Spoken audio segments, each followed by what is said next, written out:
We're going to talk about contingent liabilities. When do you record them? When do you disclose them? And when can you ignore them? The first key word is probable. Probable is pretty serious. If your attorney or the expert involved in environmental damage or whatever thing is that you might be liable for, that you might have to pay out into the future, that expert has to let you know, is it probable that you will actually have to pay out and settle some sort of disagreement or claim? The next thing I have to know is, can you figure out the dollar amount? Is it estimable?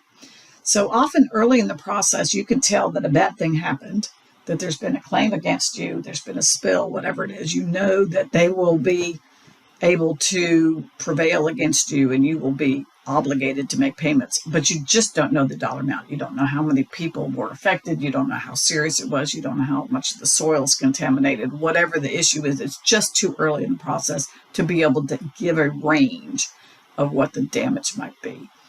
So that's something to consider. Possible is less serious than probable.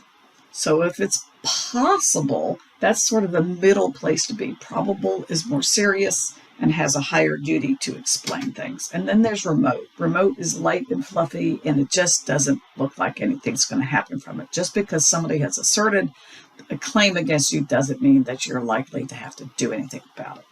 So with these four words in mind, what is the duty in the financial statements when the experts or the attorneys or whoever it is tell you something's probable, estimable, possible, or remote? If it's probable, very serious, and estimable, you know about the range of the high-low, you must record it as a liability.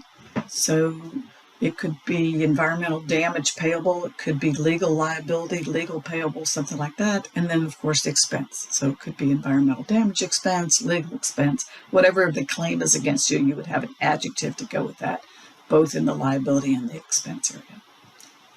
If it's probable but not estimable, because probably it's too early in the process to have developed an estimate, you would disclose it in the footnote and disclose why you couldn't estimate the dollar amount.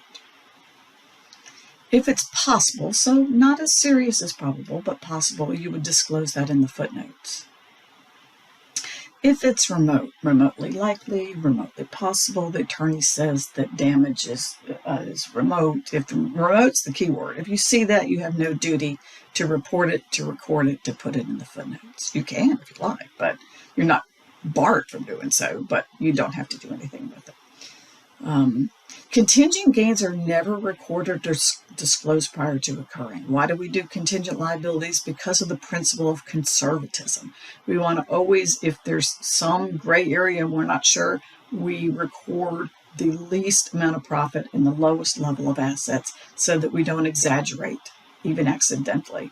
So we always err on the side of being conservative, underreporting profits or underreporting assets if we're not sure. And so contingent gains would be maybe possibly putting a gain in there that we're not 100% sure of because it hasn't occurred yet. So we don't do that. We don't disclose or record contingent gains prior to occurring, only contingent liabilities or contingent losses. Okay, let me know if you have any questions.